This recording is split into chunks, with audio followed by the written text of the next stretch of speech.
الحمد لله وكفى وسلام على عباده الذين اصطفى أما بعد فأعوذ بالله من الشيطان الرجيم بسم الله الرحمن الرحيم ومن يبتغ غير الإسلام دينا فلن يقبل منه قال الله تعالى في مقام آخر اليوم أكملت لكم دينكم وأتممت عليكم نعمتي ورضيت لكم الإسلام دينا سبحان ربك رب العزة عما يصفون وسلام على المرسلين والحمد لله رب العالمين اللهم صل على سيدنا محمد وعلى آل سيدنا محمد وبارك وسلم اللهم صل على سيدنا محمد وعلى آل سيدنا محمد وبارك وسلم اللهم صل على سيدنا محمد وعلى آل سيدنا محمد وبارك وسلم۔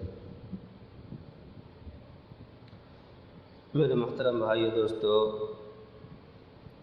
دین روح انسانی کے لیے ایسا ہے جیسے ہوا جسم انسانی کے لیے۔ انسان پیدا ہی مذہب کی فضا میں ہوتا ہے۔ فطرت اللہ التی فطر الناس علیہا،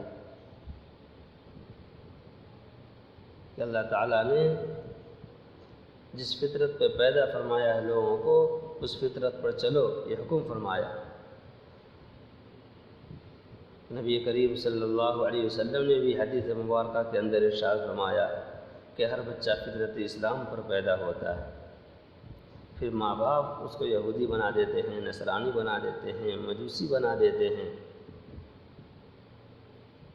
اگر گرد و پیش کے ماحول بچوں کو خراب نہ کرے تو پھر بچہ طبعی اعتبار سے اسی مذہب کو قبول کرے، اسی دین کو قبول کرے کہ جس دین پر اللہ تعالیٰ نے لوگوں کو پیدا فرمایا ہے۔ تاریخ عالم اس بات پر شاہد ہے کہ زمانہ جاہلیت میں عرب سب خرابیوں میں گرو گھنٹال تھے، ہر برائی وہ انتہا کو پہنچے ہوئے تھے۔ جب ان پر محنت ہوئی تو ان میں اسلام اس طرح آیا جس طرح سخت گرمی کے بعد باران رحمت، یا اندھیری رات کے بعد آفتاب عالم تاب۔ آج سائنسی ترقی نے مشرق اور مغرب کے فاصلوں کو اس طرح سمیٹ دیا ہے کہ پوری دنیا ایک عالمی گاؤں بن گئی ہے۔ ذرائع ابلاغ نے ایک دوسرے کا ما فی الضمیر سننے اور جاننے میں آسانیاں پیدا کر دی ہیں۔ نوجوان نسل انٹرنیٹ وغیرہ کے ذریعے حقائق تک پہنچنے کے لیے کوشاں ہیں۔ ہر مذہب کا یہ دعویٰ ہے کہ ان کے دامن میں صداقتوں کا خزانہ موجود ہے، سچائیوں کا خزانہ موجود ہے، حق اس کے پاس ہے۔ آج کے بیان میں مختلف ادیان کا تقابلی مطالعہ پیش کر کے یہ ثابت کیا جائے گا کہ اسلام میرا پسندیدہ دین کیوں ہے۔ ارشاد باری تعالیٰ ہے ان الدین عند اللہ الاسلام، کہ اللہ کے نزدیک پسندیدہ دین اسلام ہے۔ دوسری جگہ ارشاد فرمایا ومن یبتغ غیر الاسلام دینا فلن یقبل منہ،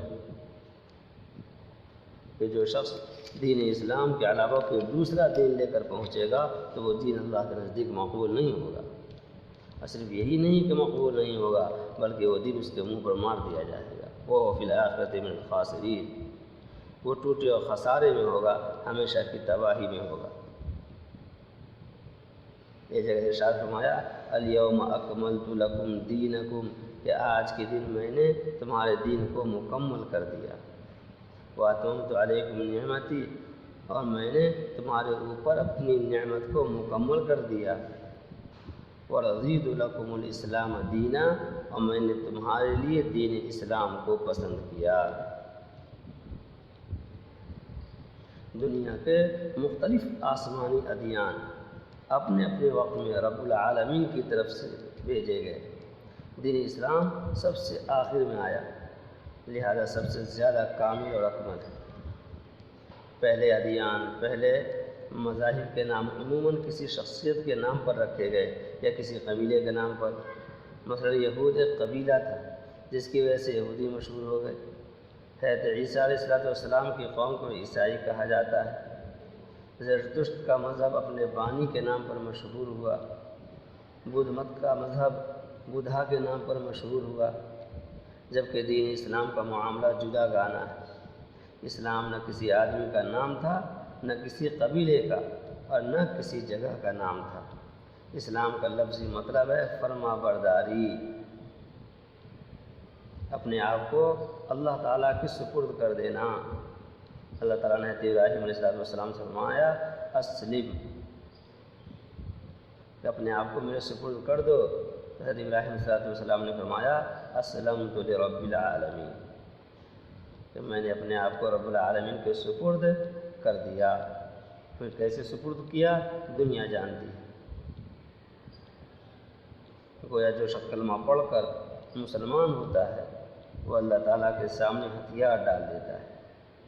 پس دین اسلام اپنے نام کی نسبت اور معنی کے اعتبار سے دوسرے تمام ادیان اور مذاہب پر فضیلت رکھتا ہے۔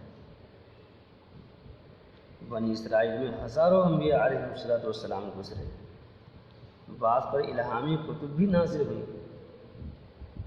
آئیے اس بات کا جائزہ لیں کہ ان انبیاء علیہ السلام کے حالات اور ان کی کتابیں مناسب وقت پر محفوظ ہو گئی تھیں یا نہیں۔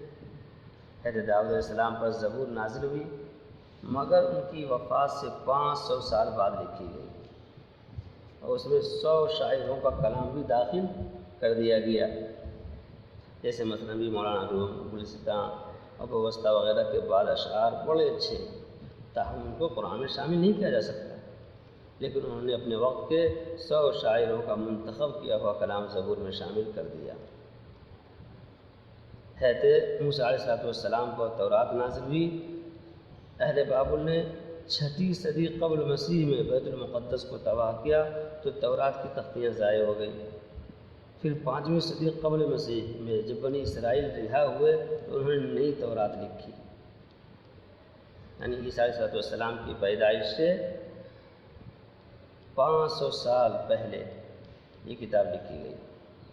تاریخ آج تک اس بات کو ثابت نہیں کر سکی کہ نئی تورات پرانی تورات کے بالکل عین مطابق ہے، کیونکہ تورات کے تو لوگ حافظ تھے نہیں۔ آج لوگ 1500 سال بعد بھی قرآن لکھیں تو یہ کہا جائے گا کہ قرآن کے حافظ تو دنیا کے اندر لاکھوں اور کروڑوں میں، اس کا لکھنا آسان ہے، لیکن جو دوسری آسمانی کتابیں تھیں اس کے حافظ تو تھے نہیں۔ جب 500 سال بعد لکھی جاتی ہے تو کیسے یقین کے ساتھ یہ کہا جا سکتا ہے کہ یہ تورات ویسی ہی لکھی گئی جیسے کہ نازل ہوئی تھی؟ تو معلوم ہوا کہ آسمانی جتنی بھی کتابیں ہیں قرآن کریم کے علاوہ سب میں تحریفات ہوئی ہیں، سب میں تحریفات ہوئی ہیں۔ اللہ رب العزت نے نبی کریم صلی اللہ علیہ وسلم پر جو قرآن پاک کو نازل فرمایا، پہلے تو وعدہ فرمایا کہ انا نحن نزلنا الذکر وانا لہ لحافظون، کہ ہم نے ہی اس کو نازل کیا ہے اور ہم ہی اس کی حفاظت کرنے والے ہیں۔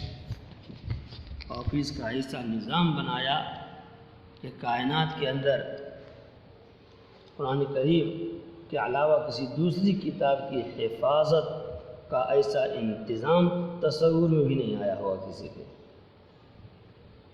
قرآن پاک کی تدوین اور اس کے جمع ہونے کا جائزہ لیا جائے۔ قرآن پاک نبی کریم صلی اللہ علیہ وسلم کے زمانے میں 4 طرح سے محفوظ کیا گیا۔ ایک صورت تو یہ تھی کہ نبی اکرم صلی اللہ علیہ وسلم پر جب وحی آتی تو اس وقت آپ صلی اللہ علیہ وسلم بعض صحابہ کرام کو بلاتے اور خود ان کو لکھوا دیا کرتے تھے۔ ان صحابہ کو کاتبین وحی کہتے ہیں، ان کے نام آج تک کتابوں میں باقاعدہ محفوظ ہیں۔ دوسری صورت یہ تھی کہ نبی اکرم صلی اللہ علیہ وسلم خود حافظ قرآن تھے۔ جب رمضان مبارک آتا تو آپ صلی اللہ علیہ وسلم جبرائیل علیہ السلام کے ساتھ بیٹھ کر دور کیا کرتے تھے۔ تیسری صورت یہ تھی کہ کئی ہزار صحابہ رضی اللہ عنہ ایسے بھی تھے جنہیں شروع سے آخر تک قرآن پاک یاد ہو گیا تھا۔ نبی اکرم صلی اللہ علیہ وسلم کے زمانے میں قرآن پاک کو اس طرح محفوظ کیا گیا کہ کسی نے چمڑے پر لکھا، کسی نے پتھر پر لکھا اور کسی نے پتوں پر لکھا۔ تو اس طریقے سے قرآن کریم کی حفاظت کا اللہ تعالیٰ نے انتظام فرمایا۔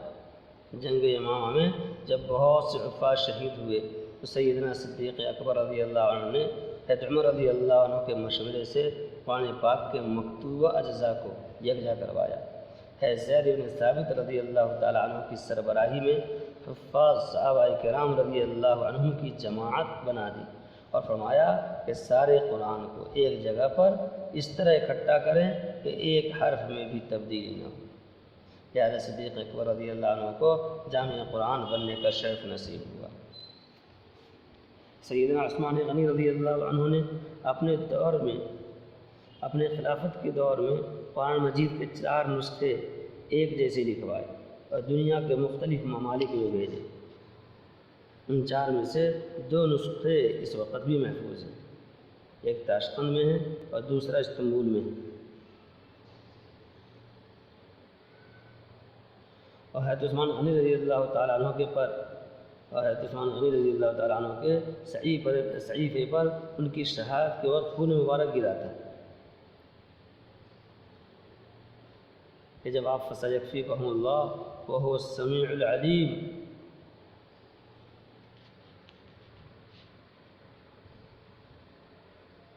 پہنچا تو اس جگہ ایک دھبا سا نظر آیا، گمان کیا جاتا ہے کہ یہ حضرت عثمان رضی اللہ عنہ کے خون کا دھبا تھا۔ الحمدللہ کہ عہد صحابہ کے لکھے ہوئے قرآن پاک آج تک امت مسلمہ کے پاس محفوظ ہیں۔ واعظ اور مبلغ ہونا عالم کا بنیادی منصب ہے۔ اس کے لیے اس کو چاہیے کہ علوم نبوت کو صحیح طریقے سے پڑھے، علوم نبوت کو سمجھے، پھر علوم نبوت پر عمل کرے، علوم نبوت کو آگے پہنچائے، دلائل کے ساتھ، اخلاص کے ساتھ، اعتدال کے ساتھ، پھر علوم نبوت پر ہونے والے اشکالات پر جواب دے۔ اس کے لیے مختلف پلیٹ فارم آدمی استعمال کرتا ہے، مسجد بھی ہے، مدرسہ بھی ہے، خانقاہ بھی ہے، جلسہ بھی ہے اور جگہ بھی ہے۔